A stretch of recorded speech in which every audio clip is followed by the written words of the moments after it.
De volta com o RS em Pauta nesta sexta-feira, dia 28, última sexta-feira, 28 de março, última sexta-feira de março, 28 graus também é a temperatura. Seja muito bem-vindo se você se conectou agora ao RS em Pauta, sempre ao vivo, de segunda a sexta-feira a partir do meio-dia e com transmissão aí via satélite para todo o país, 520 aqui pela Claro TV e na plataforma digital de sua preferência. A gente segue nesse bloco falando sobre um livro que diz o seguinte: acha que já fez tudo e até agora a coisa não aconteceu.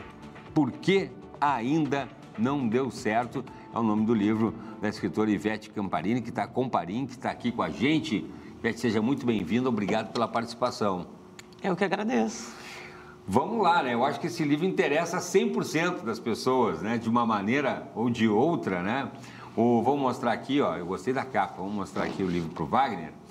O livro que ainda não deu certo traz uma abordagem prática e realista sobre como as pessoas podem superar desafios e finalmente alcançar o sucesso através das mudanças estratégicas no comportamento e nas ações. Eu já li, Ivete, que você não adianta querer coisas novas fazendo as mesmas coisas também, né? Também, né? E eu vou te perguntar, o que é isso? Fala do livro como as pessoas empreenderem na vida pessoal, como é que funciona? Então, eu tenho aí mais de 30 anos entrando dentro de tudo que é tipo de empresa, de serviços, indústria, comércio. E eu posso te dizer assim, ó, que, claro, guardadas as devidas proporções da atividade, em termos de comportamento, tomada de decisão, ações, não muda muito o que dá certo e o que dá errado. Tanto que a gente tem aí um perfil empreendedor super aceito, internacionalmente utilizado, que pauta justamente o que dá certo e o que não dá certo. Então, o livro e até o título, por que ainda não deu certo? Porque era o que durante 30 anos eu chegava na empresa, ninguém chama consultor quando a empresa está bem, né? Então, eu chegava lá, eles diziam, mas eu faço tudo, por que ainda não deu certo?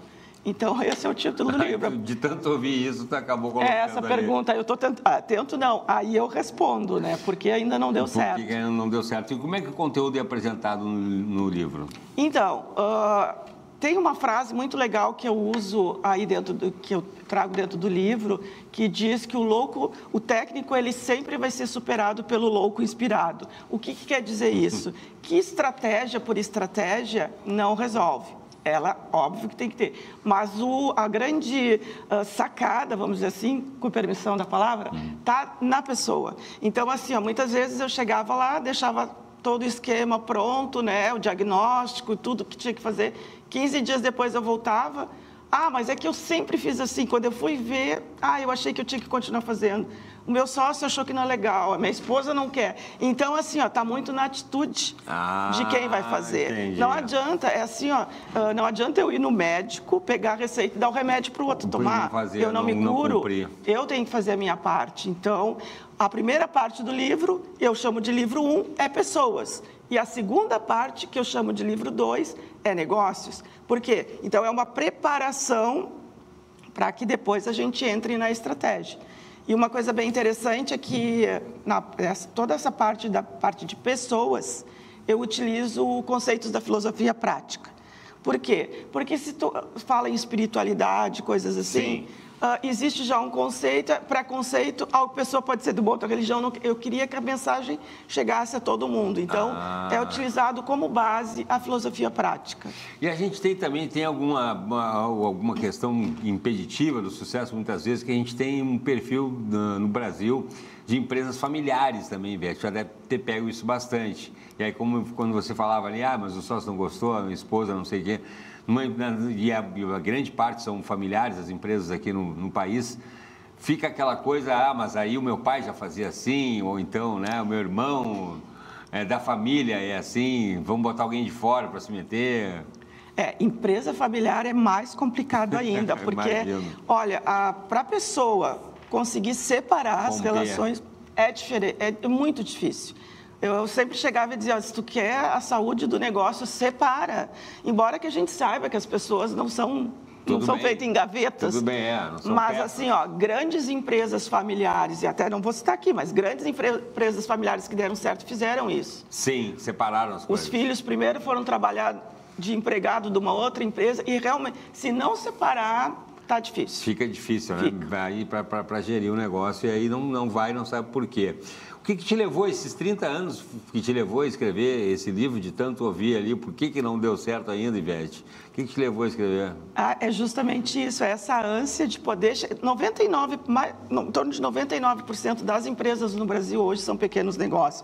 Então, assim, a economia é movida por pequenos negócios. É quem gera empregos. E é muito, para mim, me incomoda muito ver os pequenos negócios não indo à frente. Tem as estatísticas do Sebrae, sim, né, que mostra aí a taxa de mortalidade das empresas. Isso é uma coisa que me incomoda muito. Sim. Me incomodou, me incomodava e me incomoda ainda. Não passa nem no primeiro ano. Então, o que me motivou mesmo, o propósito, é que chegue a essa informação até os pequenos negócios. Eu sei que é difícil porque a gente diz que o empreendedor aqui, ele dá entrevista e carrega piano ao mesmo tempo.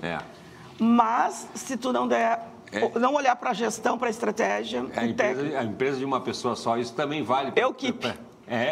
Equipe. Isso vale também, Ivete, para o pessoal que tem empresa pequena, que é MEI, hoje em dia tem muito, que é o microempreendedor individual, né? Vale também ou só é para empresa grande? Não, é justamente para os pequenos negócios, tá? E é justamente para essa pessoa, o microempreendedor individual, ele tem que ler esse livro. O Euquipo. O Euquipe ali, porque... Sim, empresas de uma pessoa só, gente. Porque ele tem um desafio muito maior de gerir o seu tempo e de fazer as coisas acontecerem. Pois é. Isso pode ser fundamental, gerir o tempo. Que vale muito, né? O tempo acho que vale mais que dinheiro, gente, porque não adianta você ter dinheiro e não ter tempo. Assim, se tu tem um processo eficaz, tu deixa o esforço de lado. Então, tu cresce a tua produtividade em menos tempo, com menos energia. Boa. E isso é estratégia, e isso tem que chegar para ele. Porque o que acontece? A característica é ficar muito no técnico. Sim. Né? Eu fico ali e não olho para a estratégia. Sim. Então, assim, por exemplo, eu dei aí consultoria para algumas empresas na área da indústria, que eles ficavam muito lá na máquina que estragou, vou descer lá no chão de fábrica, e tinha uma pilha assim, de orçamento que não eram feitos, que era dinheiro de clientes que foram procurar outras empresas. Aí chega, daqui a pouco tu não responde, tu não tem o cliente, não precisa nem descer no chão de fábrica, porque não vai ter o que fazer. Barbaridade. É esse ciclo, assim. E as pessoas não se dão conta. Quando tu está dentro do negócio, não.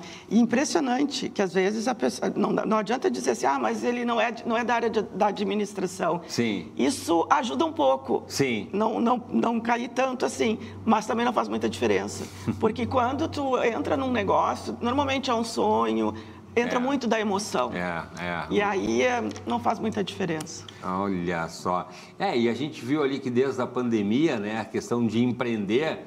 A gente não sabe se vocês ouviram também, se o brasileiro ele tem um espírito empreendedor ou ele foi forçado a empreender também, né? Eu acho que fica essa dúvida. A gente tem dois tipos de empreendedorismo, por oportunidade e por necessidade. E o legal é quando é por oportunidade. Claro. A pessoa identificou um nicho de mercado não atendido, ele tem tempo de se organizar e vai fazer aquilo. É outra coisa.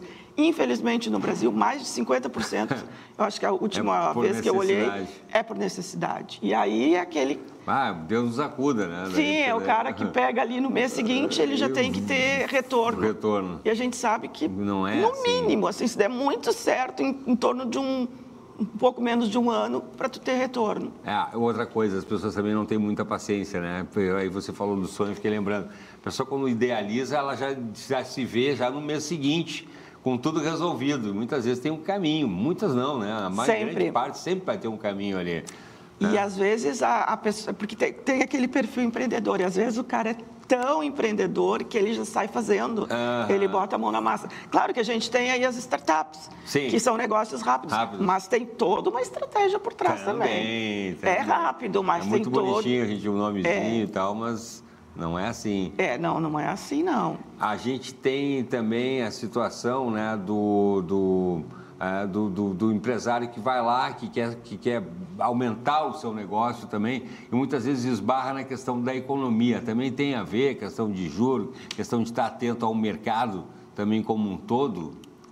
Tem muito a ver. E assim, eu sei que seria uma situação ideal, mas aí é que entra a importância do planejamento, para a gente não precisar depender de dinheiro fora. Sim. Então, assim, procura um sócio, procura um investidor, busca alguma coisa.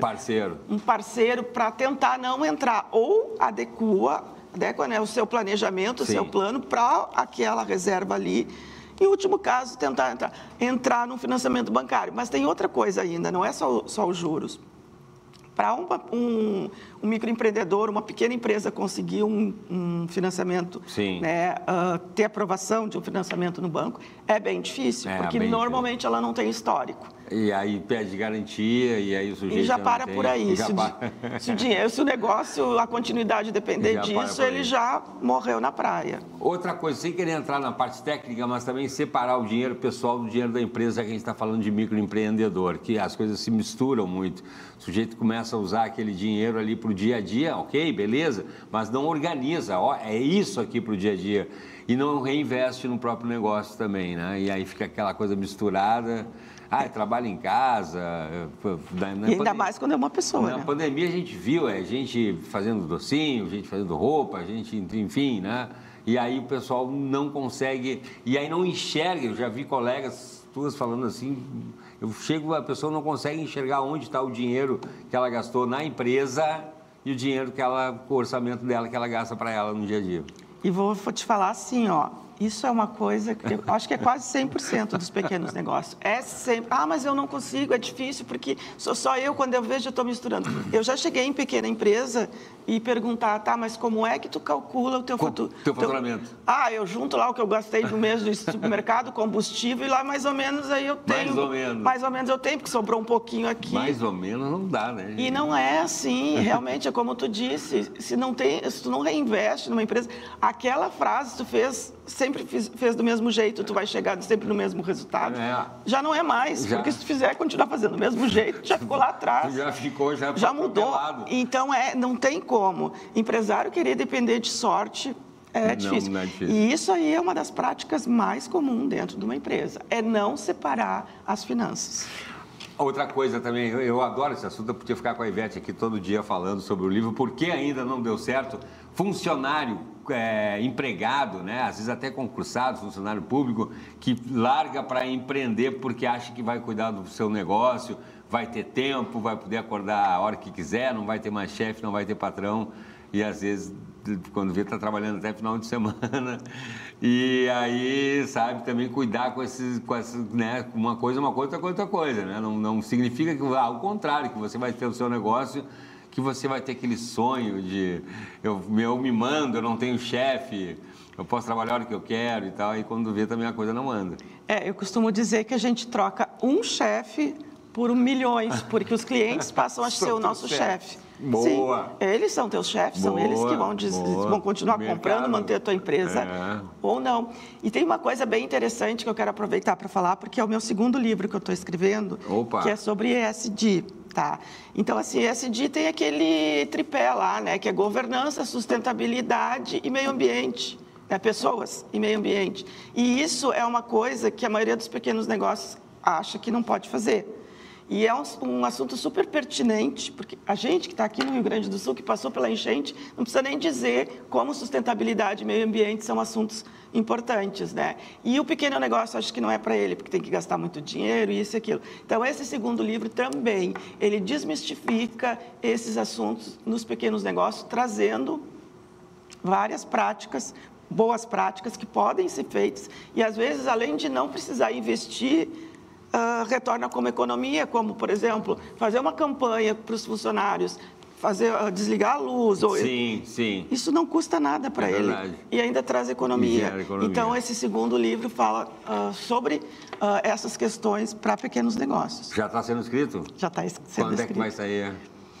Eu acho que é porque eu estou correndo tanto com esse, eu acho que vai uns 5, 6 meses ainda. Bom, aí tu vem conversar com a gente aqui de novo. Então, tá. Tá bom. Obrigado, Ivete. Muito bacana mesmo. Quero um, hein? Muito bacana mesmo, gostei da capa. Acho que já fez tudo e até agora a coisa não aconteceu, porque ainda não deu certo da Ivete Comparim. Olha aqui que bacana. Quem perguntar, está na Amazon. Está na Amazon, olha aí, ó, já está na sua tela aí, ó. mais uma grande dica, principalmente, né, para você que é pequeno empreendedor. Muito obrigado, Ivete. Parabéns. Vamos aguardar o segundo, então. Obrigado. 12h, 46 minutos. Esse é o RS em Pauta. Vamos para o intervalo. Não sai daí que tem muito mais, tá bom? A gente já volta.